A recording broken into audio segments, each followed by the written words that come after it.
राष्ट्रीय महामंत्री एक बीजेपी के पकड़े जाते हैं पैसे के साथ, क्या कहेंगे आप? और लोग जिहाद का भी जिक्र करें।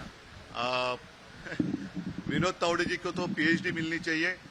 पिछले कुछ दिनों में उनकी तारीफ हो रही है कि कहीं कुछ राज्यों में उन्होंने सरकार गिराई, कुछ राज्यों में उन्होंने बीजेपी की सरकार बनाई, तो उसका क्या राज है वो बात आज सामने आई है। और ये बीजेपी का नोट जिहाद है। पैसा मतलब बांटेंगे, पैसा बांटेंगे और हम जीतेंगे, बांटेंगे और जीतेंगे, ऐसा कुछ लग रहा है। तो इसके ऊपर सख्त से सख्त कार्रवाई होनी चाहिए।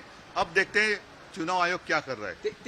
सिर्फ केस डालकर भागने की कोशिश नहीं होनी चाहिए या उनको भगाना नहीं चाहिए, कार्रवाई तो जरूर होनी चाहिए। ते खंडन करतायत, त्यांचं असं म्हणणं आहे की गैरसमजुतीने हे झालंय। नाही, गैरसमजुतीने म्हटलं ना, जसं काल अनिल देशमुखांचं डोकं आपोआप फुटलं, म्हणजे अत्यंत निर्घुण पद्धतीने राजकारण हे नेऊ इच्छित आहेत। जिंकण्यासाठी वाटेल त्या स्तरावर हे चाललेले आहेत। ज्या पद्धतीने अनिल देशमुखांवरती हल्ला झाला, हा नुसता भ्याड हल्ला आणि त्याचा निषेध नाही।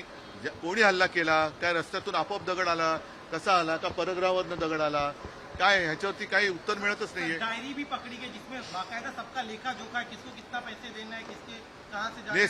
सारे सबूत लेकर कार्रवाई तो होनी चाहिए, अन्यथा मुझे पूरा भरोसा है कि महाराष्ट्र अपनी ओर से जो कार्रवाई करनी है वो करेगा। बीजेपी की तरफ से टिप दी गई थी सर, नहीं, सिर्फ ये शायद उनके बीच में गैंगवॉर हो सकता है बीजेपी ने अंतरुणी टिप दी होगी, या मिंडे गुट जो है, कल ऐसे किसी ने मुझे कहा कि नासिक में उनके लोग पकड़ ही गए थे, भाग गए, ऐसे सुना था। मेरे पास कोई सबूत नहीं है।